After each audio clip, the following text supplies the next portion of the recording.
신앙은 무엇입니까? 한자어 신앙은 믿을 신자에 우러를 앙자를 사용합니다. 그래서 믿을 신자를 사용하기 때문에 신앙은 분명하게 그 대상을 신뢰하는 일입니다. 확실하다고 믿는 것입니다. 우러를 앙자는 존경하다, 위를 바라보다, 의존하다, 의지하다, 희망하다, 그런 의미들을 담고 있습니다. 그 대상을 희망하고 바란다라는 의미를 가지고 있는 것이죠. 그렇다면 제가 질문 하나 던져보면 좋겠습니다. 여러분들이 꼭 대답하지 않으셔도 됩니다.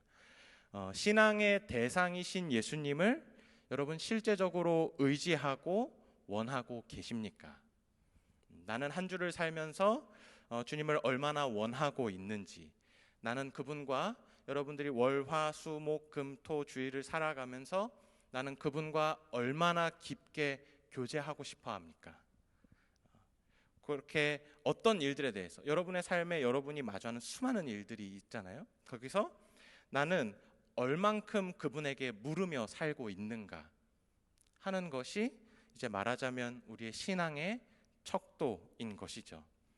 문제는 주님을 그렇게 시시때때마다 원하기에는 예수님이 사실 굉장히 멀게 느껴진다는 점일 겁니다. 여러분의 삶에 주님이 얼만큼 가까이 계십니까? 생각을 좀 해보세요. 진짜로. 중간에 제가 이렇게 많이 멈출 거예요. 그건 이제 저만 바라보지 말고 여러분 실제로 생각해 보라는 의미입니다. 그렇죠? 여러분, 이 말은 여러분이 주님을 얼마나 좋아하고 있는가 제가 묻고 있는 겁니다. 이 말은 여러분이 여러분의 주님을 어떤 분으로 인식하고 있는가 하는 질문이고, 그리고 이것은 여러분 각자가 가지고 있는 신앙의 경험, 그리고 그 경험으로부터 나오는 고백으로 분별할 수 있는 것입니다. 그렇죠? 아까는 제가 굉장히 쉬운 선택지를 드렸습니다. 예수님 좋은 사람, 나쁜 사람 했을 때 여러분이 대답을 하셨죠? 그렇다면 조금 더 어려운 질문, 여러분의 예수님은 어떤 분이십니까? 지금이 바로 생각하는 시간. 그렇죠? 오늘 본문은 예수님의 제자들이 예수님을 어떻게 보고 있는지, 특별히 베드로의 고백이 담겨 있는 본문이고요. 우리가 본문을 살펴보면서 이 주님을 향한 고백의 의미, 베드로가 한 이 고백의 의미와 그 고백이 가지고 오는 삶에 대해서 우리가 좀 같이 나눠볼 수 있으면 좋겠습니다. 그래서 우리가 예수님을 나의 예수님이라고 고백할 때 그 고백의 무게, 그 고백의 가치가 무엇인지 좀 나눠볼 수 있으면 좋겠습니다.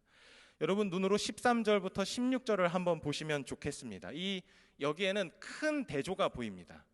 사람들이 예수님을 어떻게 생각하는지, 그리고 베드로가 예수님을 어떻게 생각하는지를 보여주는데요.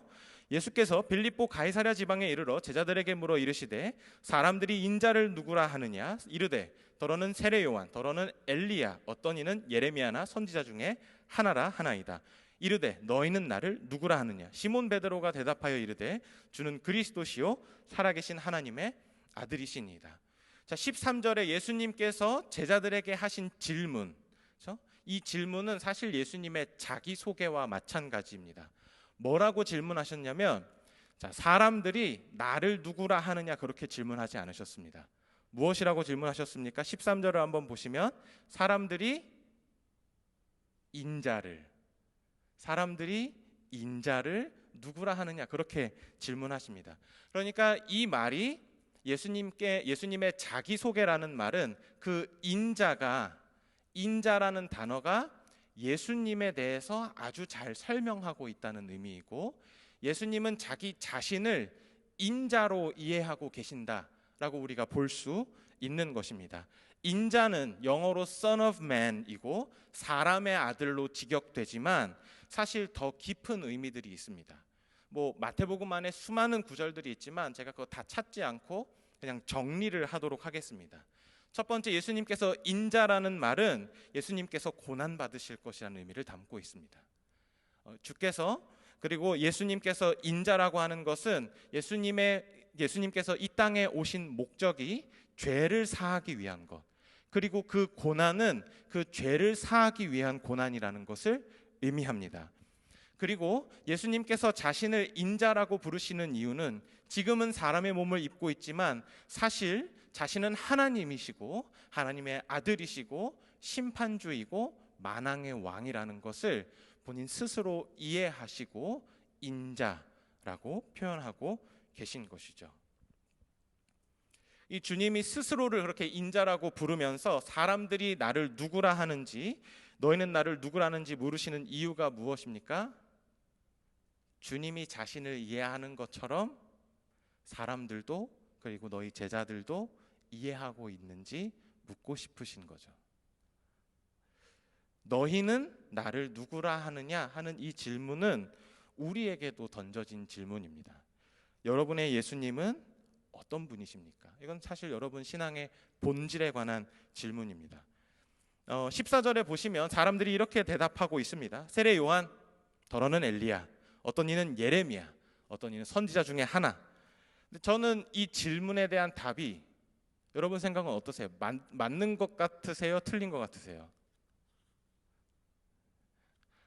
맞다고 하자니 아닌 것 같고, 아니라고 하자니 왠지 이 질문 자체가 이상하고, 그렇죠? 저는 이 질문이 맞다고 생각합니다. 이 질문에 대한 사람들의 답이 맞다고 생각해요. 한번 이렇게 가정을 좀 해볼까요? 제가 이렇게 지금 설교를 하고 있는데 저 뒤로 누군가 지나가시는 겁니다. 지나가는데 이제 제가 설교를 하는데 지나가는 분이 있길래 제가 여기 있는 형제 한 명한테 시켜서 가서 한번 제가 누군지 물어보세요 라고 해서 형제 한 명이 나가서 그 사람에게 저분 누군지 아시겠어요? 하면은 그분은 뭐라고 대답할까요? 목사님인가요? 종교인 같은데요? 이렇게 답하겠죠. 마찬가지인 상황인 것입니다. 그냥 그래 보이는 것이죠. 예수님께서 하나님 나라에 대한 이야기, 또 병자를 고치시고 또 사람들을 위하여 하신 일들은 사실 당시의 선지자들이 늘 하던 일이었기 때문에 사람들이 보기에는 선지자인데 요즘 꽤 잘 나가는 사람인가 보다 싶은 겁니다. 말하자면 한강공원에서 화종부 목사님 만나는 그런 느낌인 거죠. 이 사람들의 고백이 맞습니까? 틀립니까? 맞죠. 맞는 거예요. 그렇다면 베드로의 고백은 어떻습니까? 주님께서 제자들에게 이렇게 물으십니다. 너희는 나를 누구라 하느냐 하고 물으실 때 베드로는 이렇게 대답합니다. 주는 그리스도시요 살아계신 하나님의 아들이시니다. 상당히 유명한 고백이죠. 근데 우리가 여기서 눈여겨봐야 할 지점은 무엇이냐면 왜 베드로의 고백과 사람들의 고백이 다를까 하는 것입니다. 사람들도 똑같이 예수님의 가르침을 들었습니다. 베드로도 그 가르침 들었습니다. 예수님께서 기적을 행하실 때 사람들도 보았고 베드로도 보았습니다. 근데 왜 고백이 다를까 하는 것이죠. 여러분 참 재밌게도 여러분 직장에 예수님에 대해 들어본 사람이 참 많을 겁니다. 그런데 그 사람들이 다 예수님을 여러분처럼 이해하지 않는 것이죠. 세상에 많은 사람들은 예수님을 그냥 꽤 괜찮은 사람, 위대한 위인 중 하나, 존재할 법한 신 중 하나, 별로 안 좋아하는 존재, 그런 정도로 고백하지 않겠습니까? 근데 여러분과 저는 예수님을 어떻게 고백합니까? 우리는 그분을 하나님의 아들이시라고 고백하고 그분이 우리의 그리스도라고 고백하고 있습니다. 그 사람들이 들은 예수님과 우리가 들은 예수님의 차이는 무엇입니까? 저는 거리에 그 차이가 있다고 생각합니다. 이 사람들과 예수님 사이의 거리, 그리고 베드로와 예수님 사이의 거리가 그 대답의 차이를 만들어내는 것이죠. 예수님을 인격적으로 만나고 주님을 깊이 경험한 사람, 주님과 거리가 가까운 사람과 주님에 대해 들어본 사람, 즉 주님과 거리가 먼 사람은 기본적으로 그분에 대한 서술과 설명, 고백이 다를 수밖에 없는 것이죠.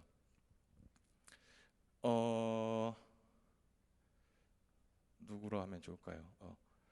우리 이종민 형제님, 네, 제가 누구예요? 그죠? 이게 정상인 거예요. 그죠? 저를 잘 모르는 사람은 어떻게 저를 얘기하겠어요? 그냥 우리 교회 목사님 중 한 명, 이렇게 저를 소개하겠죠. 근데 이제 여기에 많지는 않지만 저는 우리 교회 청년이 이렇게 많은 줄 몰랐어요. 그러니까 맨날 이제 숫자만 봤는데 실제로 이게 체감상 엄청 많네요. 근데 여기 이제 소수가 저랑 뭐 교육부서나 여러 다른 부서에서 같이 이제 교제하고 뭐 선교도 같이 가고 이랬는데, 이제 그런 지체들은 저에 대해서 어떻게 고백하는지 제가 직접 물어보진 않겠습니다. 하지만 경험이 안 좋았던 분들은 도라이야, 별로야 했을 수 있고, 저와 교제했던 경험이 좋았다면 목사님께 괜찮더라, 뭐 그렇게, 제가 무슨 말씀을 드리고 싶은지 알겠죠? 이 사람들과 예수님의 거리와 베드로와 예수님의 거리가 그런 방면에서 지금 차이가 나고 있는 것입니다. 이 거리에 따라서 대상에 대한 이해가 달라지는 것이죠. 그 대상에 대한 이해를 표현하는 것이 고백입니다. 그렇죠? 신앙의 대상이신 예수님에 대한 이해를 표현하는 것이 우리의 신앙의 고백, 그리고 그 고백이 이 기독교 신앙의 핵심입니다. 오늘 제가 하고 싶은 이야기가 바로 이 고백에 대한 이야기, 이 주님과의 거리로부터 기초하는 그 고백이 얼마나 중요한지 나누고 싶은 것이죠. 사랑하는 여러분, 주님과 여러분 가까이 계십니까? 멀리 계십니까? 생각하는 시간.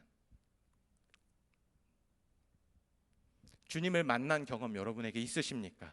말씀이 들려졌던 경험, 은혜가 여러분의 삶에 깊이 뿌리 내리면서 세상이 다르게 보이기 시작했던 경험이 여러분에게 있으십니까?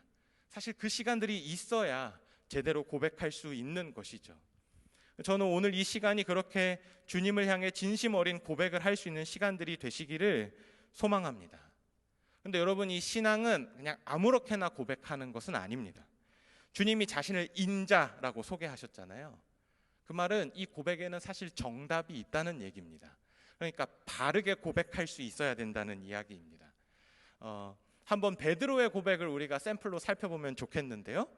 베드로의 고백을 보시면 주는 그리스도시요 살아계신 하나님의 아들이시니이다. 우리가 두 개를 살펴봐야겠죠. 그리스도와 살아계신 하나님의 아들. 여러분이 이렇게 집중을 할 줄 몰랐어요. 제가 막 너무 집중을 해서 들으시니까 적당히 졸아도 됩니다. 진짜로. 이 그리스도는 히브리어 메시아와 같은 단어입니다. 기름 부음 받은 자라는 의미예요. 자, 기름 부음 받았다. 이것의 핵심 메시지는 무엇이냐면 하나님의 특별한 일을 위해 부름 받았다라는 의미입니다. 자, 기름 부음 받았다는 것은 하나님의 특별한 일을 위해 부름을 받았다. 자, 그렇다면 구약 시대에 기름 부음 받았던 사람들, 왕, 제사장, 선지자, 이 세 종류의 사람들이 있습니다. 그 사람들은 하나님께서 부르신 특별한 부름을 섬기기 위해 선택된 사람들이라는 얘기입니다. 자, 그 사람들이 해야 되는 일이 무엇이었느냐? 왕과 제사장과 선지자가 해야 되는 일이 무엇이냐면 이 땅에서 하나님께서 살아계심을 분명하게 보여지게 하는 것. 그렇죠? 왕과 제사장과 선지자는 이 땅에 하나님께서 분명하게 살아계시다는 것을 나타내야 하는 사람들인 것입니다. 왕은 말씀의 원리를 따라 통치함으로 하나님의 나라를 분명하게 나타내고, 제사장은 말씀을 따라 제사를 지내고 성전을 지키면서 주께서 우리 가운데 살아계심과 동행하심을 분명하게 나타내고, 선지자는 말씀을 끊임없이 선포하면서 백성들의 머리와 마음 속에 말씀이 살아있음을 기억하게 하는 것이 이 왕과 제사장과 선지자가 해야 하는 이 역할의 본질입니다. 그러니까 베드로가 당신은 그리스도이십니다 라고 하는 그 고백은 이런 고백인 거죠. 예수님 여기에 왜 오셨는지 알겠어요. 당신이 여기에 왜 우리와 함께 계신지 제가 이해가 됐어요. 이런 의미인 것입니다. 그분의 사역과 방향의 목적을 인지하고 인정하고 받아들인 상태라는 의미입니다. 주님께서 왜 이 땅에 오셨습니까? 하나님의 나라에 대해서 가르치시고 보여주시고 그것이 어떻게 이루어지는지 나타내기 위해 오셨습니다. 그것을 이해했다라는 이야기죠. 살아계신 하나님의 아들이다. 예를 한번 좀 들어볼까요? 이번엔 좀 다른 쉬운 질문. 우리 청년 이부 목사님, 김지훈 목사님, 좋은 사람 나쁜 사람? 머뭇거리는 대답 왜 안 해요? 좋은 사람이죠, 그죠? 근데 우리 김지훈 목사님이 잘생기고 설교도 잘하고 청년들 마음도 잘 알아줘요. 그래서 여러분이 너무 목사님 사랑하잖아요. 그래서 여러분 목사님 너무 좋아가지고 목사님 살아계신 하나님의 아들이세요. 이렇게 고백해 보신 분 있으십니까? 하지는 마세요. 네. 하지 마시고 베드로가 한 고백이 그런 이야기인 것 같아요. 저는 베드로가 너무나 사랑하는 선생인 예수님에게 찾아가서 그렇게 얘기하는 겁니다. 당신은 살아계신 하나님의 아들이십니다. 여러분 이건 뭐예요? 이건 미친 소리예요. 이건 궤변입니다. 어느 누가 아무리 선생이 좋아도 아무리 선생이 존경스러워도 살아계신 하나님의 아들이십니다. 그런 고백을 할 수 있겠어요? 제가 우리 담임 목사님 너무 존경하지만 그렇게는 말 못해요. 그렇게 못해요. 그렇죠? 미치지 않았다면 확실한 고백인 것이죠. 분명한 경험에서 나오고 누가 뭐라고 해도 부정할 수 없는 그 인격적인 만남에서 나오는 확실한 고백일 수밖에 없는 것입니다. 이 표현은 베드로가 당신이 살아계신 하나님의 아들이십니다라고 했던 그 고백의 의미는 정말 구약에서부터 내가 쭉 알아왔던 그 하나님이 살아계십니다라고 고백하는 것이고, 예수님 당신이 그 증거입니다. 당신이 그 증거입니다. 그래서 하나님께서 당신을 보내셨고 당신이 왜 이 땅에 오셨는지 알겠습니다 라는 고백이 당신은 주는 그리스도시요 살아계신 하나님의 아들이십니다 라는 고백입니다. 예수님이 나를 위해 오셨다는 것, 성경의 하나님이 우리를 만들어두고 내버려 두지 않으시고 나를 구원하기 위해 당신을 보내주셨다는 것을 믿는 고백입니다. 그런 고백이에요. 16절입니다. 여러분 아까 고 베드로의 고백인데요. 여러분 같이 한번 16절 읽어보겠습니다. 시작.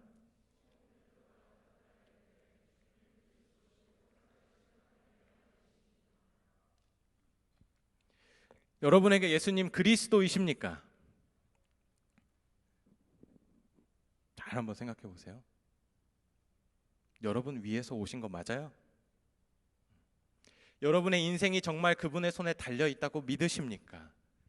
여러분의 인생과 여러분의 영생을 정말 예수님께서 책임지시고 이 삶의 끝에 여러분을 영원한 하나님의 나라로 데려갈 것과 지금 살아가는 여러분의 삶을 하나님의 나라로 바꾸어 놓으실 분이시라는 것을 여러분 믿으십니까? 여러분이 지금까지 지은 어떤 죄도, 어떤 중독도, 어떤 상처도, 어떤 아픔도 다 예수의 십자가 앞에서 씻음을 얻고 그분을 믿는 그 믿음 안에서 여러분 새 사람이 되고 새 삶을 살게 되었다고 여러분 정말 믿으십니까? 여러분 스스로도 해결하지 못하는 여러분의 삶의 수많은 문제들과 어려움들을 예수님께서 정말 은혜로 바꾸어 놓으시고 고치시고 변화시키실 수 있다고 여러분 그렇게 고백하십니까?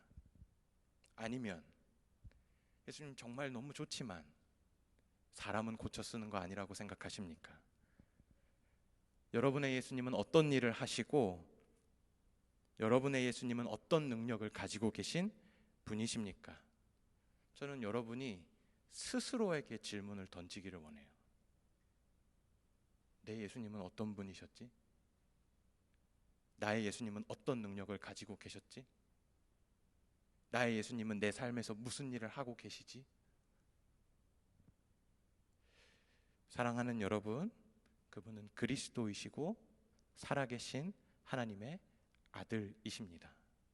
그분 앞에 우리의 모든 죄의 문제와 모든 아픔과 슬픔이 해결되는 것입니다. 그분 앞에서 사실 안 되는 것은 없습니다. 예수님을 정말 구주로 신뢰하고 있다면 주님과의 거리가 가깝고 친밀한 것이고, 여전히 예수님이 좋고 멋지다는 것을 알면서도 그분에 대한 수많은 다른 생각들이 있다면, 저는 이 밤이 여러분과 주님이 거리를 좀 좁히는 시간이 되면 좋지 않을까, 그런 생각을 좀 해보게 됩니다. 사랑하는 여러분, 주님과 거리가 가까운 사람들, 그래서 여러분이 정말 주는 그리스도시요 살아계신 하나님의 아들이십니다라고 고백하는 사람들에게 예수님께서 정말 큰 축복을 주십니다. 베드로도 오늘 그 축복을 약속받고 있는데요, 18절을 한번 보실까요? 18절 우리 같이 한번 읽어보겠습니다. 시작. 또 내가 내게 이르노니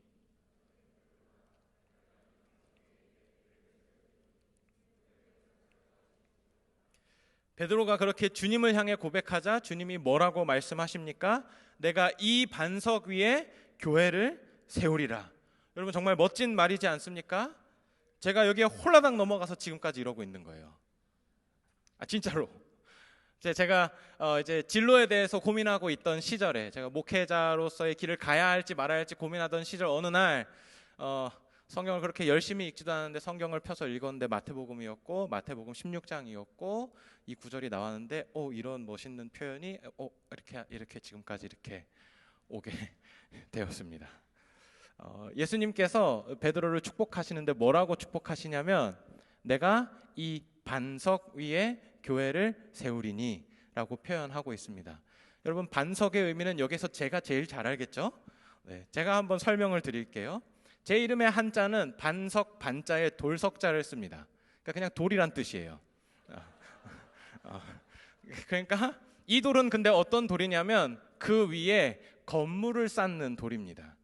기초가 되는 돌이라는 얘기예요. 그래서 이렇게 제가 이렇게 크잖아요. 크고, 그래서 저 안에는 저렇게 돌덩이라고 이렇게 놀리기도 이제 하는데요. 그러니까 베드로의 고백을 들으시고 예수님께서 그를 반석이라고 부르신다는 것은 그렇게 고백하는 모든 믿는 자들이 교회의 기초라는 것을 의미하는 것입니다. 여러분, 이번엔 대답해 보세요. 예수님 믿으십니까? 네. 네, 보통 아멘이라고 하는데, 네. 뭐든 좋아요. 네, 긍정이니까. 네. 여러분, 예수님께서 정말 그리스도이시고 살아계신 하나님의 아들이십니까? 그렇게 고백할 수 있다면 여러분도 반석인 것이죠. 그렇죠? 여러분 위에 주님께서 교회를 세우시겠다고 축복하시는 것입니다. 그렇다면 질문은, 우리 위에 교회가 세워진다는 것은 무엇인가? 내가 주를 고백하는, 주님 정말 나의 그리스도시고 주님 나에게 살아계신 하나님의 아들이십니다라고 내가 그렇게 고백할 때 내 위에 교회가 세워지는 그 삶은 어떤 의미인가 라는 것들을 좀 생각해 봐야 할 텐데요. 19절을 우리 같이 한번 읽어볼까요? 내가 천국 열쇠를 내게 주리니.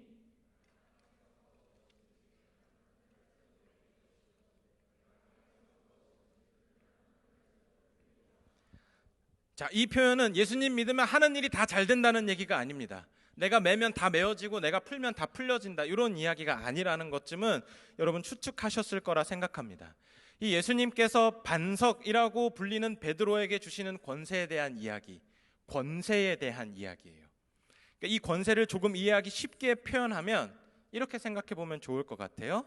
새로운 질서를 따라 살아갈 힘, 새로운 질서를 따라 살아갈 힘을 주시겠다고 약속하시는 것입니다.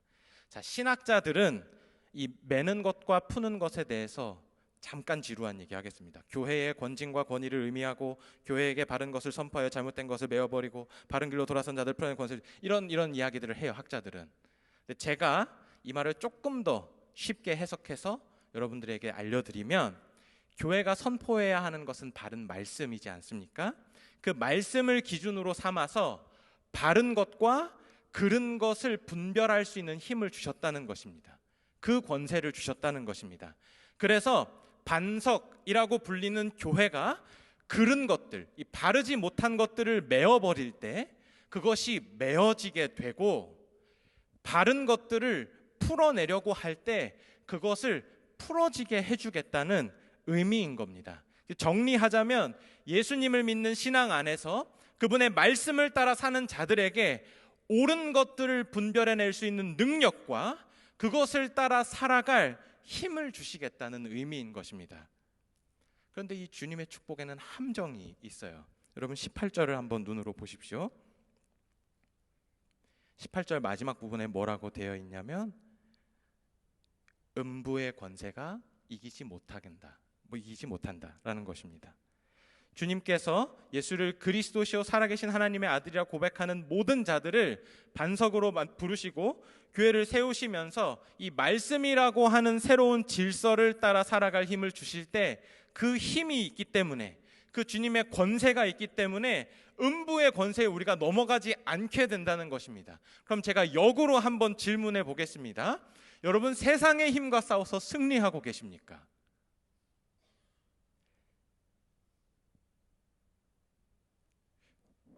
예수님 그리스도이십니까? 맞죠? 살아계신 하나님의 아들 맞습니까? 맞습니다. 정말 그렇게 고백하시죠? 그렇다면 여러분, 한 주간 음부의 권세와 싸워 이겨본 적이 있으십니까? 죄의 유혹과 세상의 정욕 속에서 말씀을 따라 주께서 허락하신 힘을 따라 메고 푸는 일 어떻게 감당하셨습니까? 참 아이러니하게도 그게 잘 되지가 않습니다. 왜 그럴까요? 이 베드로가 이 놀라운 고백, 주는 그리스도시요 살아계신 하나님의 아들이십니다라고 고백한 그 일 이후에 그 주님께서 축복하시잖아요. 내가 이 반석 위에 교회를 세우니 그 다음에 어떤 일이 일어나는지 21절부터 23절에 기록하고 있습니다. 제가 21절부터 23절을 읽어드릴게요. 이때로부터 예수 그리스도께서 자기가 예루살렘에 올라가 장로들과 대제사장들과 서기관들에게 많은 고난을 받고 죽임을 당하고 제3일에 살아나야 할 것을 제자들에게 비로소 나타내시니 베드로가 예수를 붙들고 항변하여 이르되 주여 그리 마옵소서, 이 일이 결코 주께 미치지 아니하리이다. 예수께서 돌이키시며 베드로에게 이르시되 사탄아 내 뒤로 물러가라, 너는 나를 넘어지게 하는 자로다. 내가 하나님의 일을 생각하지 아니하고 도리어 사람의 일을 생각하는도다 하시고, 이제 주님이 비로소 제자들이 자신을 바르게 인식하고 있다고 느끼셨는지 이제 앞으로 주님이 감당해야 할 이 고난과 죽음에 대해서 처음으로 말씀하셨습니다. 그리고 이제 다시 살아날 것까지 처음으로 말씀하셨어요. 근데 베드로의 입장에서 이 일이 받아들여지지가 않는 것입니다. 하나님의 아들, 살아계신 하나님의 아들인데 바리새인들이 주는 고난에 죽는다는 이 개념 자체가 이 성립이 되지 않는 겁니다. 그래서 베드로가 이렇게 얘기해요. 안 됩니다. 주님, 이 일이 주님께 미치지 못할 것입니다. 그럴 수는 없습니다. 이렇게 얘기합니다. 그랬더니 예수님께서 베드로에게 뭐라고 하시는지 한번 볼까요? 사탄아 내 뒤로 물러가라, 너는 나를 넘어지게 하는 자로다. 그렇게 표현합니다. 이 넘어지게 하는 자라는 이 헬라어는 스칸달리온이라는 단어인데요, 영어로 스캔들이 여기에서부터 파생된 단어입니다. 여러분, 스캔들이 무엇입니까? 잘 나가는 사람 넘어지게 하는 게 스캔들이잖아요. 걸림돌이라는 의미입니다. 너는 걸림돌이야, 이렇게 주님이 말씀하시는 거죠. 참 재밌지 않습니까? 분명히 방금 전에 내가 이 반석 위에 교회를 세우리니, 방금 전까지 반석이었는데 어느 한순간 걸림돌로 바뀌어져 있는 것이죠.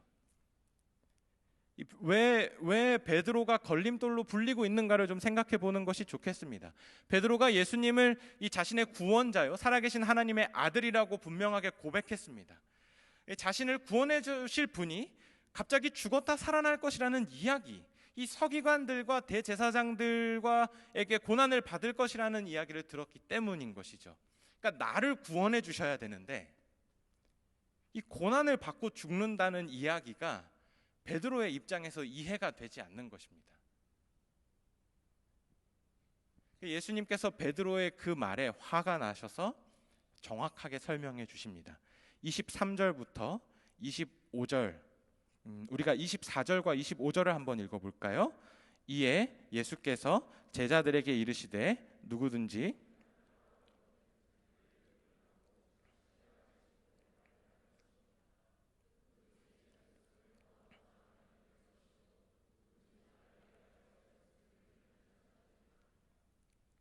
자, 23절에는 이렇게 예수님께서 책망하셨습니다. 네가 하나님의 일을 생각하지 않고 사람의 일을 생각하고 있다.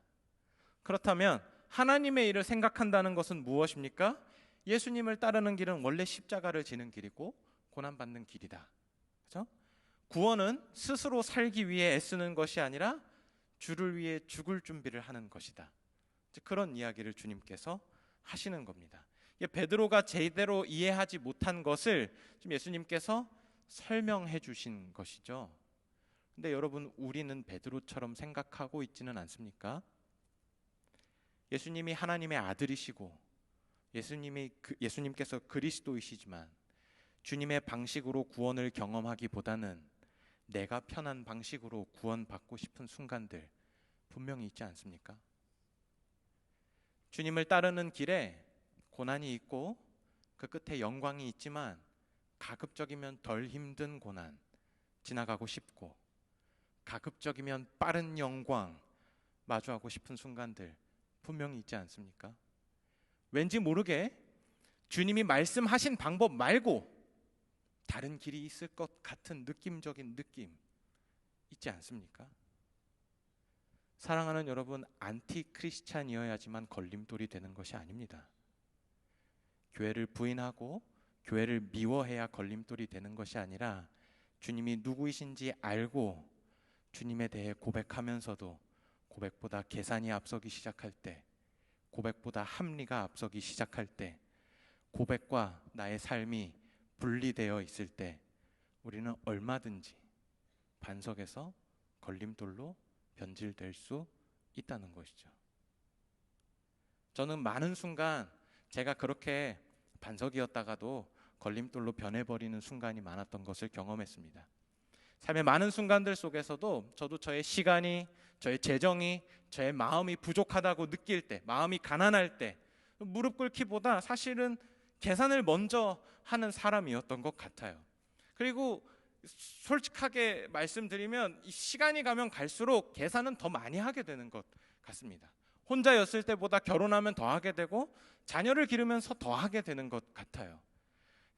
우리 일상은 온통 계산할 일로 가득하죠. 회사에서, 교회에서, 또 신앙적으로 늘 계산하면서 살 수밖에 없는 일상을 우리는 살아가고 있습니다. 그렇지 않습니까? 여러분 직장에서, 여러분 일터에서 여러분의 마음을 지키고 일하려면 어떻게 해야 합니까? 거리를 계산해야죠. 이 사람과 얼만큼 가까이 지낼지 말지를 여러분 계산을 잘해야 여러분의 마음 지키지 않겠습니까? 근데 비단 그게 회사에서만이 아니라 교회에서일 때도 참 많이 있습니다. 심지어는 가족 안에서도 그럴 때가 참 많죠. 승진의 문제에 있어서도, 여러분 혹시 공부하고 계시다면 이 진학에 대한 문제에 있어서도 우리는 늘 계산하면서 살아야 합니다. 그렇죠? 배우자를 만나고 가정을 이루는 일, 우리 특히 청년 이브니까 관심이 많을 거라고 생각은 합니다만, 우리가 이미 고민이 많은 것이, 고민하고 계신가요? 네, 이 슬픈 정적은 고민하고 계신 걸로 제가 이해하고, 이 고민이 많은 것 자체가 사실은 계산하고 있는 거잖아요. 그죠? 이 남자가 좋을까? 저 자매가 괜찮을까? 생각하고 계산하는 것이죠. 제가 여러분들이 계산적인 사람이라고 정죄하려는 것이 아닙니다. 우리가 그럴 수밖에 없는 세상에서 자연스럽게 그렇게 사는 사람들 사이에 있기 때문에 그렇게 된다는 이야기를 하는 것입니다. 베드로가 무식한 말을 한 걸까요? 주님, 그럴 수는 없습니다. 그 일이 주님께 미칠 수 없습니다. 저는 베드로가 무식한 말을 했다고 생각하지 않습니다. 베드로의 입장에서 충분히 그렇게 얘기할 수 있는 거죠. 하나님의 아들인데, 살아있는 하나님의 아들인데 죽는다는 게 말이 안 되는 것도 있고, 주님이 죽으면 내 구원은, 나 배 버리고 금을 버리고 3년 내내 쫓아다녔는데 죽으면 내 구원은 어쩌라고? 베드로가 당연히 할 수 있는 질문 아니겠어요? 베드로가 무식한 말을 한 것이 아니라 사실 그 자리에 그 자리에 있던 우리 누구라도 그렇게 질문할 수 있는 것입니다. 그런데 사랑하는 여러분, 그게 사람의 일을 생각하는 거라는 거예요. 고백보다, 신앙보다 계산이 앞서는 것은 결국 우리의 입술은 주를 말하지만 마음은 나로 가득하다는 것을 보여주고 있는 것입니다. 참 슬프게도 우리가 입으로 정말 잘 고백하는데 마음 안에 나로 가득하다는 이야기를 하고 있는 거예요. 주는 그리스도시요 살아계신 하나님의 아들이신데 어쨌든 내 생각은 이래요. 주는 그리스도시요 살아계신 하나님의 아들이시지만 여전히 전 그건 힘들어요. 오래 아울리지는 안 되겠어요. 그런 거. 주는 그리스도시요 살아계신 하나님의 아들이시라 모든 것을 아시고 우리를 구원하실 수 있고 죄의 권세를 이기시는 분인 거 다 아는데 주님, 저의 계산은 틀리지 않은 것 같아요. 이렇게 말하는 것과 똑같다는 겁니다. 사랑하는 여러분, 잘 생각해 보십시오. 이것은 신앙입니까? 아까 신앙이 무엇이라고 했습니까? 그 대상을 의지하고 바라고 소망하고 그런 거라고 했잖아요. 이것은 신앙입니까? 저는 진지하게 고민해 봐야 한다고 생각합니다. 특히 이 20대, 30대의 이 고민을 해결해내지 못하면 사실 저는 잘 모르겠어요. 우리가 정말 이 교회를 지키고 복음을 지킬 수 있을지. 저는 꼭 오늘이 아니라 여러분의 이 20대, 30대를 지나면서 이 주제를 가지고 여러분들이 씨름을 끝낼 수 있기를 원합니다. 여러분의 예수님은 어떤 분이십니까? 여러분 한번 잘 생각해 보세요. 지금 여러분이 신앙생활을 시작했던 그 시점, 어느 시점? 저는 태어나서부터 교회에서 자랐는데요. 저는 늘 교회에 있어서 뭐 그냥 자연스럽게, 저는 그걸 믿지 않습니다. 사실 여러분 교회에 있다고 다 예수 믿는 거 아닌 거 여러분도 이제 다 아시잖아요. 그렇죠? 교회에 계속 있었지만 어느 순간 진짜네 하고 믿겨졌던 그 순간이 있습니다. 그죠? 그때부터 여러분이 새로운 여정을 시작한 거잖아요. 그렇다면 그 시점부터 여러분 잘 생각해 보세요. 여러분의 예수님은 어떤 분이십니까? 여러분의 예수님은 확실한 분이십니까? 애매한 분이십니까? 여러분의 삶에서 예수님은 확실한 능력을 가지고 여러분을 이끌어 가시는 만왕의 왕이십니까? 아니면 여러분의 삶에서 예수님은 약간 애매하게 그냥 물어볼까 말까 싶은 애매한 존재, 그냥 있으면 좋겠는데 때로는 없었으면 좋겠는 그런 분이십니까? 만약에 여러분의 예수님을 향한 여러분의 고백이 확실하다면, 그렇다면 두 번째로 여러분의 삶은 여러분의 고백처럼 확실하게 가고 있습니까? 그런 생각을 우리가 같이 해보자는 겁니다. 제가 신학교에 들어가면서 많은 교수님들이 되게 좋은 말들, 명언들 많이 해주셨는데 기억나는 게 많이 없고 하나 굉장히 오랫동안 기억에 남는 것이 있는데 그런 표현이었습니다. 우리는 고백에 살고 고백에 죽습니다. 그런 표현을 한 교수님이 해주셨어요. 정말 그런 것이죠. 예수님이 그리스도이시고 살아계신 하나님의 아들이라면 그분이 정말 나의 구원자이고 나의 삶에 대한 답이 그분에게 있다고 믿는다면, 정말 전능하신 하나님이시라고 고백한다면 주님이 정말 그런 존재인 것처럼 우리가 살아야 하는 것 아니겠습니까? 그리고 그 고백을 지켜내기 위해 우리의 삶을 걸 수 있는 것이, 그물도 버려보고 배도 버려보고 할 수 있는 것이 신앙인 것입니다. 우리가 주님을 향하여 하는 고백은 그냥 말이 아니라 인생이 걸려야 하는 거예요. 그러니까 제가 직장을 그만두라는 얘기가 아닙니다. 그렇지만 여러분의 마음과 인생을 걸어야 한다는 이야기를 드리는 겁니다. 그렇다면 우리가 어떻게 고백을 따라서 좀 살아갈 수 있을까요? 우리가 진심으로 주는 그리스도시요 살아계신 하나님의 아들이십니다 라고 고백하고 싶다면 우리의 삶은 어떤 삶이어야 될까? 24절과 25절을 제가 간략하게 정리해 드리겠습니다. 이 구절은 이런 의미입니다. 첫째로, 예수님을 나의 메시아로, 나의 주님으로 고백하는 삶은 주님을 따라가는 삶이다. 그 다음, 둘째, 주님을 따라가는 삶은 자기를 부인하고 십자가를 지는 삶이다. 셋째, 주님을 위하여 목숨을 내놓을 수 있는 인생을 거는 삶이 고백대로 살아가는 삶이다. 세상이 우리에게 보여주는 것보다, 세상에서 우리가 듣는 소리보다 말씀이 더 확실하고 나를 구원하신 분이라고 믿는다면, 여러분, 현실을 따라가기보다, 계산을 따라가기보다 주의 말씀을 따라가고 주님을 따라가야 하는 것입니다. 성경은 어디에도 믿는 자들이 세상을 누리며 살 수 있다, 그렇게 가르치지 않았습니다. 세상에서 주님을 누리며 산다고 했지 세상을 누리며 산다고 하지 않았습니다. 근데 우리의 본성은 늘 세상을 누리고 싶어 하기 때문에, 우리의 계산은 자연스럽게 늘 그런 방향으로 가기 때문에 우리 자신을 애써 부인하고 애써 십자가를 지는 삶의 태도가 필요한 것이죠. 예수님께서도 자신의 생명을 다 그렇게 내어놓으셨습니다. 그리고 주님이 자신의 모든 인생을, 생명을 우리에게 거신 것처럼 우리 또한 주님을 향해 인생을 걸기를 초청하시는 것입니다. 저는 우리 청년 2부 지체들이 그런 분들이 되셨으면 참 좋겠습니다. 어떻게 하면 잘 살아볼 수 있을까 말씀을 준비하면서 제가 나름 제 자신을 부인하면서 지키는 것들을 좀 생각해 봤습니다. 많지는 않은데요, 크게 한 3가지 정도가 있습니다. 첫째로는 이제 아내와 딸들 가족이고, 둘째는 사역이고, 셋째는 달리기입니다. 저 이제 달리기는 좀 적당히 좋아해서 사실 계산이 늘 앞서요. 오늘은 안 뛰면 어떨까? 어차피 내일도 있는데, 수많은 생각들을 이렇게 계산을 합니다. 그래도 제가 이제 달리기를 꽤 좋아하는 편이기 때문에 일주일에 한 2번 정도 이렇게 새벽에 저를 부인하면서, 이렇게 자기 부인을 하면서 일어나서 이 무거운 몸을, 진짜 무겁거든요. 무거운 몸을 이고지고 일어나서 달리러 갑니다. 김준 목사님이 2월 첫째 주에 달리기 내용 설교하셨던데, 조금만 가면 있다고 계속 얘기했던 사람이 저예요. 목사님 조금만 더 가면 돼요 했던 사람이 접니다. 그래서 저는 한 일주일에 한 번은 혼자서 10km를 뛰고, 그다음에 일주일에 한 번은 우리 목사님들도 이제 아저씨 러닝 크루가 있어요. 그래서 우리는 많이 못 뛰거든요. 그래서 한 6km 정도, 5km에서 6km 정도 이렇게 같이 이렇게 소소하게 뛰고 있는데요. 여러분들 이렇게 우리 청년 이브도 달리기 하시는 분들이 계시죠.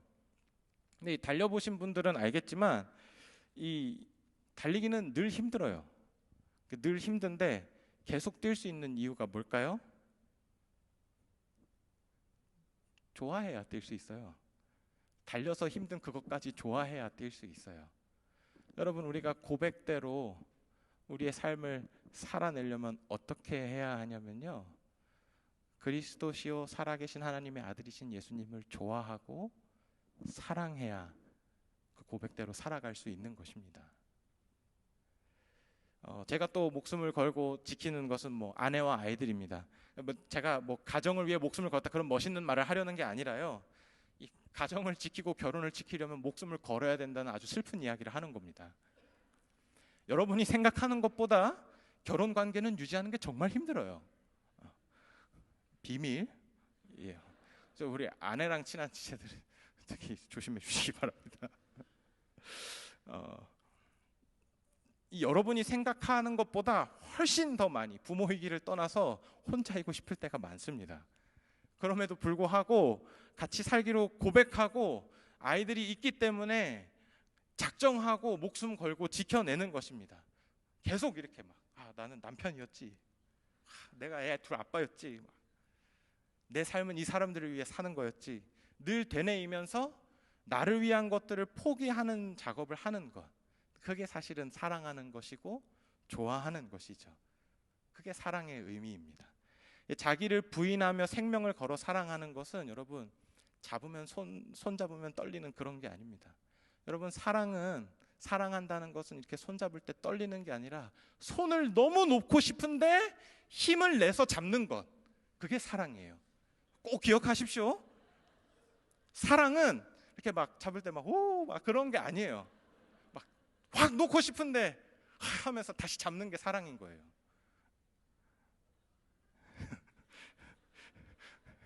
네. 우리 아내랑 친한 분들 진짜 비밀이에요. 여러분, 근데 주님을 그렇게 사랑해야 된다는 이야기입니다. 주님이 그리스도시고 주님의 살아계신 하나님의 아들이시라는 그 고백을 따라 살려면 주님을 놓고 싶은 순간에 주님을 꽉 붙들어야 된다는 거예요. 그렇게 주님을 사랑해야 한다는 거예요. 사실 저는 이걸 인정하고 싶지 않은 순간들이 너무나 많았습니다. 예수님을 믿으면 믿는 것이지 왜 힘들어야 하지? 왜 자꾸 포기를 하라고 하지? 이런 질문 전 진짜 많이 했어요. 사랑하는 여러분, 이렇게 말할 수 있으면 사실 얼마나 좋겠어요. 예수님 제대로 믿으면서 편한 삶 살 수 있어요, 여러분. 예수님 믿는 삶 살면서 여러분들 하고 싶은 거 다 하면서 사실 수 있습니다.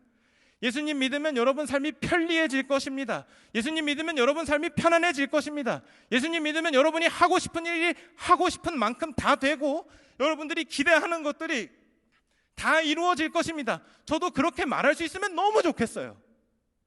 아니잖아요. 창세기부터 요한계시록까지 열어보세요. 그렇게 되는 데가 어딨나? 한 군데도 없어요. 한 군데도. 세상이 아무리 아니라고 말해도 예수를 믿는 것은 수지타산에 맞지 않는 일이라고 아무리 세상이 말해도 그 고난을 감당하고 끌어안고 주님을 사랑하는 것, 그 이야기를 하고 있잖아요. 광야에서도, 홍해 앞에서도, 애국 군대가 쫓아올 때도, 아둘람굴에 있을 때도, 다락방에 숨어 있을 때도, 십자가에 거꾸로 달려 있을 때도 그 고난을 끌어안고 주님을 사랑하는 것이 신앙이라고 성경이 가르치잖아요. 그게 고백대로 사는 삶이라는 거예요. 저도 포기하고 싶었던 순간이 사실 너무나 많았습니다. 참 창피하지만 목사가 되고서도 사실 목사를 그만두면 어떻게 살 수 있을까? 실제적인 생계에 대한 계산을 사실 저는 많이 해봤습니다. 근데 어느 한 시점이 되면서 그 계산을 포기하게 됐어요. 왜냐하면 예수님께서 저의 그리스도이시고 살아계신 하나님의 아들이시라는 것을 더 확실하게 깨닫게 되는 순간들이 점점 더 많아지게 되었기 때문입니다. 그리고 그분이 어찌됐든 저찌됐든 이름도 반석으로 지으시고 갑자기 그 성경 구절 보게 해서 이 자리에 부르셔서 이 삶을 이렇게 살게 하시고 계시다라는 그 부름이 제 안에 확실하게 들어오면서 이제는 그만하면 어떨까? 이렇게 힘든 거 사실 여러분 사역자로 사는 게 그렇게 재밌지 않습니다. 뭐 이렇게 즐길 게 별로 없어요. 근데 포기할 수 없게 되었습니다. 너무 확실해졌기 때문에 그걸 끌어안고 주님을 사랑해야 된다는 걸 제가 배웠기 때문에 그렇습니다. 찬양팀 좀 나와주시겠습니까? 사실 저는 여러분의 삶을 다 알지 못합니다. 여러분들께서 어떤 직장을 다니시는지, 또 우리 여러분들 직장에서 직원들과의 관계가 어떠신지, 또 공부는 어떠신지, 뭐 가정 형편이 어떠신지 잘 알지는 못합니다. 그래서 사실 어떤 면에서 그 고난을 다 끌어안고 주님을 사랑하라는 말이 저한테는 쉬울 수도 있겠고 여러분들이 듣기에 어떻게 들리실지 참 잘 모르겠어요. 그런데 한 가지 확실한 것은 주님의 기대는 그 아픔의 현장에서도 여러분이 예수님 사랑하며 살 수 있기를 기대하신다는 거예요. 우리의 삶이 늘 달콤하지 않지만 쓰라린 순간에도 주님을 사랑하면서 살 수 있기를 주님은 기대하시는 것입니다. 그 아픔과 질고를 끌어안고 주 앞으로 나오기를 원하시는 것이죠. 여러분, 주를 그렇게 사랑하는 삶을 성경은 무엇이라고 부르는지 아십니까? 그 삶을 영광이라고 부릅니다. 그 삶을 소망이라고 부릅니다. 주를 그리스도로 고백하며 반석으로 살기로 자처한 모든 자들의 삶 위에서 하나님께서 그래, 그 삶 위에 교회가 세워지는 거야. 그 삶 위에 교회의 영광이 있는 거야. 그렇게 말씀하십니다. 저는 이 밤에 우리가 할 수 있는 수많은 계산들을 조금 내려놓고 주님을 향한 뜨거운 사랑과 고백의 결단이 있기를 기대합니다. 주님이 여러분의 결단을 또 기쁘게 받으시고 한 주를 믿음의 용기로 살아갈 힘을 주시길 축복합니다. 그리고 여러분, 고백하며 나간 그 자리에서 저는 주님이 여러분에게 길을 보여주셨으면 좋겠어요. 어떻게 살아야 주님을 사랑하며 사는 것인지 주님이 정말 여러분에게 보여주시기를 축복합니다. 그렇게